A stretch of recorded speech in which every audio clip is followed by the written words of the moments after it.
Hello everyone, welcome back to my channel geomatics engineering. और आज के लेक्चर में हम डिजिटल इमेज कैरेक्टरिस्टिक्स के बारे में बात करेंगे। तो शुरू करते हैं। तो डिजिटल इमेज कैरेक्टरिस्टिक्स के बारे में जानने से पहले सबसे पहले हम ये जान लेते हैं कि what is an image. Image क्या होती है? तो इमेज जो है ये एक पिक्टोरियल रिप्रेजेंटेशन होता है और ये डिपेंड नहीं करता कि ये फोटोग्राफ जो कौन से इमेजिंग मीडिया से लिया गया है या कौन से वेवलेंथ में क्लिक की गई है, कौन से रिमोट सेंसिंग से क्लिक किया गया। बस ये एक पिक्टोरियल रिप्रेजेंटेशन होता है जिसके अंदर हम कोई भी फोटोग्राफ को भी एज ऑप्शन ले सकते हैं, कोई डिजिटल इमेज को भी हम इमेज बोल सकते हैं। अब इमेज के कैरेक्टरिस्टिक्स क्या होते हैं? तो हम रिमोट सेंसिंग के स्टूडेंट्स हैं तो हम डिजिटल इमेज डेटा के कैरेक्टरिस्टिक्स की बात करेंगे। तो पहली चीज, तो डिजिटल इमेज जो है ये किसी डिजिटल मीडिया के थ्रू डिटेक्ट होती है या रिकॉर्ड होती है, और वो डिजिटल मीडिया क्या होता है? सीसीडी। इसका full form charge couple device होता है। और डिजिटल इमेजेस जो है ये रिप्रेजेंट किए जाते हैं पिक्सल्स के फॉर्मेट में। इमेज जो है ये पिक्सल्स के फॉर्मेट में होती है। एक मैट्रिक्स को रिप्रेजेंट करता है जो रो और कॉलम्स में बटे हुए होते हैं। और पिक्सल क्या होता है? पिक्सल जो होता है एक इमेज का सबसे स्मॉलेस्ट एलिमेंट होता है किसी भी डिजिटल इमेज का, जो कि नॉन डिविजिबल होता है। नॉन डिविजिबल से क्या मतलब हो गया कि इस पिक्सल तक आपने, अगर इस पिक्सल के जूम लेवल तक आप पहुंच गए उसके बाद आप उस इमेज को और ज्यादा डिवाइड नहीं कर सकते हैं। और हर एक पिक्सल जो है स्टोर करता है एक डीएन वैल्यू, डिजिटल नंबर, जो कि सेंसर के थ्रू रिकॉर्ड होता है। इसके बाद जो डिजिटल नंबर है उसको ब्राइटनेस वैल्यू भी बोलते हैं हम लोग। और ये ब्राइटनेस वैल्यू जो है ये टोनल ग्रे स्केल एक्सप्रेस करती है एज अ नंबर के फॉर्म में। ये जो है जैसे कि किसी भी इमेज में 8 बिट की इमेज है तो उसमें हमें पता है कि ग्रे वैल्यूज जो होंगी 0 to 255 के बीच में रेंज करती है।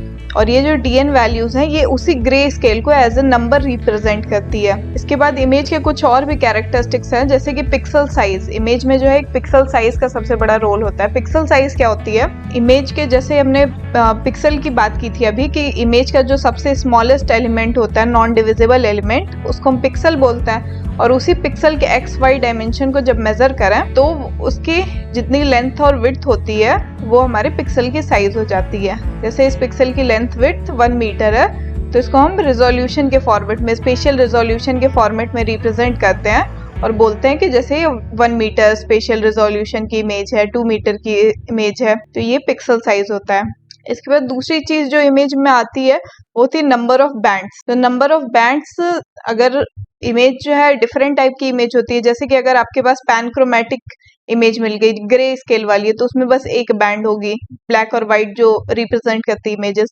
कोई मल्टी स्पेक्ट्रल बैंड मिल गई तो उसमें लगभग 15 बैंड होती हैं, blue, green, red, near infrared से लेके थर्मल इंफ्रारेड तक की जो बैंड आ जाती है वो सारी मल्टी स्पेक्ट्रल बैंड में आ जाती है। और इन्हीं सारी मल्टी स्पेक्ट्रल बैंड को और भी हम नैरो पार्ट्स में डिवाइड कर देते हैं, और भी ज्यादा लगभग 220 से 225 बैंड्स जब हो जाती हैं तो ये हाइपर स्पेक्ट्रल बैंड हो जाती है। बहुत ज्यादा नैरो बैंड्स होती है और कंटिन्यूअस होती है ये बैंड, और ये ज्यादातर हाइपीरियन डेटा के अंदर आती है। के बाद जो इमेज का एक और कैरेक्टरिस्टिक है वो क्वांटाइजेशन है। क्वांटाइजेशन के बारे में हमने पहले भी पढ़ा था कि इसमें हम लोग क्या करते हैं, रेडियोमेट्रिक लेवल पे ग्रे लेवल जो है इमेज को कौन सा कलर देना है, इमेज के कलर में कितने नंबर ऑफ ग्रे शेड्स होंगे, ये सारे क्वांटाइजेशन में होंगे। तो टिपिकली जो भी रास्टर इमेजेस होती हैं, डिजिटल इमेजेस जो रिमोट सेंसिंग में यूज होती हैं, तो ये ज्यादातर 8 बिट, 10 बिट, 12 बिट की यही इमेजेस होती हैं। इसके बाद जो अगला कैरेक्टरिस्टिक है वो है इमेज एरिया। कोई इमेज कितना एरिया कवर कर रहा है, तो वो एरिया कवरेज कैसे पता चलता है? ये एग्जाम में भी क्वेश्चन आता है। एरिया कवरेज के लिए सबसे पहली चीज जो आपको पता होनी चाहिए वो पिक्सल की जो एक्स वाई डायमेंशन है वो आपको पता होना चाहिए। जैसे अगर इसी इमेज का एग्जाम्पल है, हमें ये जो इमेज है इसका एरिया पता करना है तो एक्स और वाई की डायमेंशन हमें मीटर में पता है कि 1 मीटर है। उसके बाद आपको काउंट वैल्यूज पता होनी चाहिए। काउंट वैल्यूज क्या होती हैं कि पूरे टोटल इमेज जो है उसमें कितने नंबर ऑफ पिक्सल्स हैं। ये तो छोटी इमेज है तो इसको हम लोग यहीं से काउंट कर सकते हैं। यहाँ पे 6 कॉलम और 5 रोज हैं तो 6 into 5 जो है 30 वैल्यूज हैं, 30 पिक्सल्स हैं हमारे पास। तो ये जो है काउंट वैल्यूज होती है। बड़ी इमेजेस के लिए ये जो है इमेज काउंट वैल्यू जो है आपको इमेज, अगर आपको जीआई सॉफ्टवेयर में यूज कर रहे हैं तो वहाँ इमेज की प्रॉपर्टीज में पता चल जाता है कि इमेज का एक्स वाई डायमेंशन कितना है, काउंट वैल्यूज कितनी है इमेज के, वो पता चल जाता है।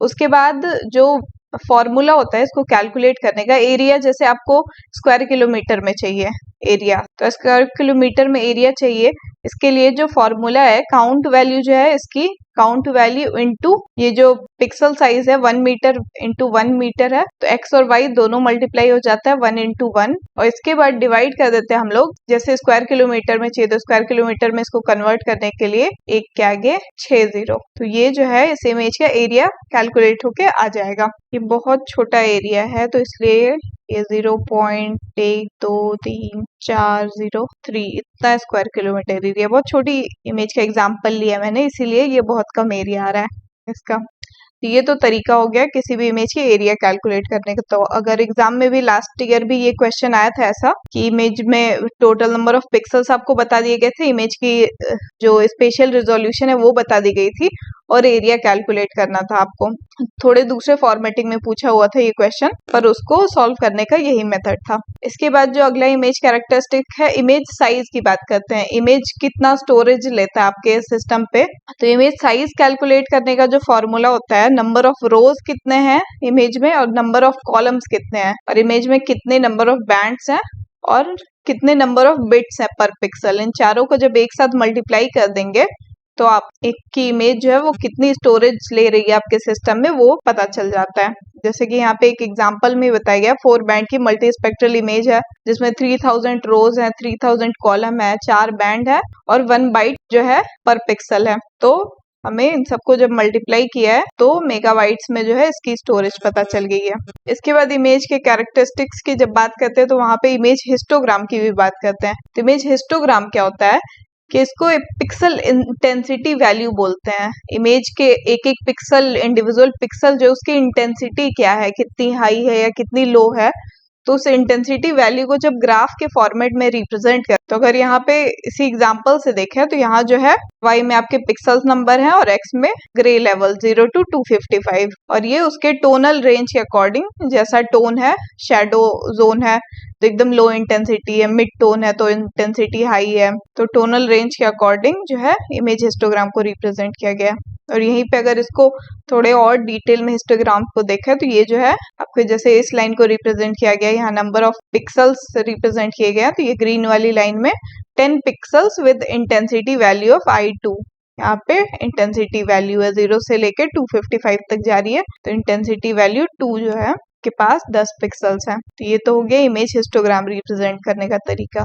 तो ये कुछ इमेज कैरेक्टरिस्टिक्स थे डिजिटल इमेज के, जो कि डिजिटल इमेज प्रोसेसिंग करने से पहले इन सब के बारे में, ये बेसिक्स हैं डिजिटल इमेज प्रोसेसिंग के, तो इनको जानना जरूरी होता है। तो आई होप कि आप सब इस वीडियो से डिजिटल इमेज के कैरेक्टरिस्टिक्स के बारे में समझ गए होंगे। तो आप सबका इस वीडियो में बने रहने के लिए बहुत बहुत धन्यवाद। Thank you very much.